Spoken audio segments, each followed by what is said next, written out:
ये अन्ना पार्ट 2, 12 साल अन्ना खामोश हो गए, अब वांगचुक साहब खामोश रहेंगे। अब इन सब परिस्थितियों में भी अगर इधर उधर की बात कर रहे हैं कांग्रेस पार्टी या इमरान मसूद, तो इससे साफ है कि वो चर्चा नहीं करना चाहते। ये ऐसे ही लोग हैं, चाहते हैं कि बुद्धिमान आदमी मर जाए।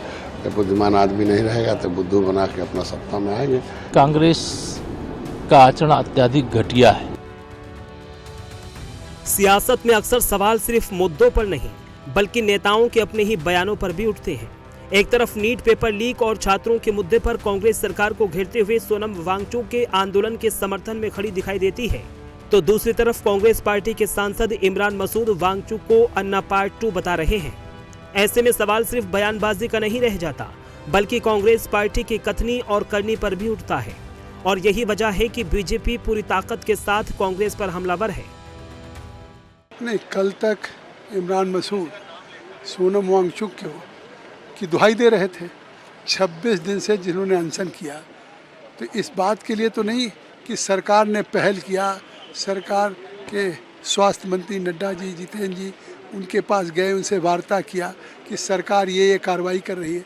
प्रधानमंत्री ने ट्वीट किया कि हम आज फास्ट ट्रैक कोर्ट बना चुके हैं, डे टू डे सुनवाई होगी, जो लोग हैं उनको सख्त से सख्त सज़ा मिलेगी। अब एक स्ट्रिंजेंट कानून लाने के लिए उन्होंने कहा आज हम कैबिनेट में विचार करेंगे और अगले सप्ताह ही उस कानून को पास कराएंगे। तो सरकार, प्रधानमंत्री मोदी जी देश के छात्रों के हितों को सर्वोच्च प्राथमिकता दे रहे हैं। कि कांग्रेस का आचरण अत्यधिक घटिया है। जिस व्यक्ति ने इतने दिनों तक अनिश्चितकालीन अनशन किया, छात्रों की मांग को शांतिपूर्ण ढंग से बुलंद किया, उस आंदोलन के अंदर घुस करके कांग्रेसियों ने, सपाइयों ने, आपियों ने, इन लोगों ने अराजकता पैदा करने की कोशिश की और जो परिस्थिति शांतिपूर्ण ढंग से निपट सकती थी उसको इन लोगों ने शांति भंग की अवस्था में ले जाने का काम किया है। तो कांग्रेस बहुत बुरे दुर्दिन देखेगी आने वाले समय में। सपा बहुत बुरा हाल होगा, आम आदमी पार्टी का बुरा हाल है ही। तो यह सब अपना राजनीतिक भविष्य मान के चले कि अंधकार में रहने वाला देश के युवाओं का, देशवासियों का विश्वास भाजपा पर है, माननीय प्रधानमंत्री श्री नरेंद्र मोदी। ये ऐसे ही लोग हैं, चाहते हैं कि बुद्धिमान आदमी मर जाए। जब बुद्धिमान आदमी नहीं रहेगा तो बुद्धू बना के अपना सत्ता में आएंगे। तो इसलिए बुद्धिमान आदमी अपना फैसला लेता है। ऐसे नेताओं के बयान का हमको लगता है निंदा होनी चाहिए। इमरान मसूद के इस बयान के बाद सियासी घमासान सिर्फ उन्हीं तक सीमित नहीं रहा। उनके एक बयान ने कांग्रेस की पूरी रणनीति पर सवाल खड़े कर दिए हैं। अब निशाने पर सिर्फ इमरान मसूद नहीं बल्कि राहुल गांधी और पूरी कांग्रेस भी है। बीजेपी सवाल उठा रही है कि जब पार्टी एक तरफ सोनम वांगचुक के आंदोलन के साथ खड़ी होने का दावा करती है, तो दूसरी तरफ उनके ही सांसद की ऐसी टिप्पणी आखिर किस संदेश की ओर इशारा कर रहे हैं।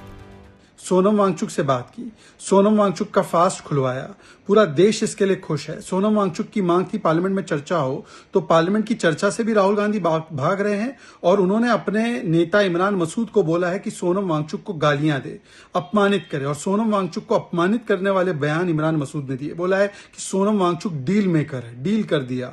उनकी तुलना अन्ना हजारे से करते हुए दोनों अन्ना हजारे और सोनम वांगचुक की जो है अपमान के शब्द बोले। अब क्या सीजेपी इसका समर्थन करती है? क्या अभिजीत दिपके और सीजेपी इसको कंडेम करेंगे? कांग्रेस का कंधा लेकर, जिस कांग्रेस ने पेपर लीक करवाए और बेशर्मी से कभी एंटी कॉपिंग लॉ नहीं लाया, फास्ट ट्रैक कोर्ट नहीं लाया, आज प्रधानमंत्री ने फास्ट ट्रैक कोर्ट की बात की, सख्त कानून की भी बात की, स्टूडेंट्स के हितों की बात की, तो कांग्रेस पार्टी केवल अपने ईगो को ऊपर रखते हुए, आम आदमी पार्टी, समाजवादी पार्टी, सीजेपी इसको क्रेडिट ना मिले, सोनम वांगचुक को क्रेडिट ना मिले, इसके लिए वो उनको गालियां दे रही है। देखिए, ये बहुत ही निंदनीय है इमरान मसूद जी का यह बयान। मैं इसकी निंदा करता हूं और मैं कहता हूं कि अभी भी युवा चेत जाएं। उनकी आकांक्षाओं, अपेक्षाओं को केवल भारतीय जनता पार्टी पर लगा सकती है। जिस प्रकार से प्रधानमंत्री ने फास्ट ट्रैक कोर्ट गठित कर जो भी आरोपी हैं उन पर कड़ी से कड़ी कार्रवाई करने का जो संदेश दिया है, उन्होंने साथ ही साथ कल देर रात 12 बजे उन्होंने संदेश दिया कि कैबिनेट एक ऐसा बिल पास करेगी कि आगे आने वाले भविष्य में भी पेपर लीक को लेकर कोई भी इस तरह की घटना करने की हिम्मत नहीं जुटा पाएगा। एक ऐसा कड़ा कानून लाने का भी उन्होंने आश्वासन दिया है। सियासत में ये बयान सिर्फ शब्द नहीं होते बल्कि वो पार्टी की सोच और रणनीति का भी संदेश देते हैं। ऐसे में इमरान मसूद के इस बयान ने कांग्रेस को असहज स्थिति में ला खड़ा किया है। अब देखना होगा कि पार्टी इसे एक सांसद की निजी राय बताकर आगे बढ़ती है या फिर इस पर अपनी आधिकारिक स्थिति भी स्पष्ट करती है। Bureau report, prime news.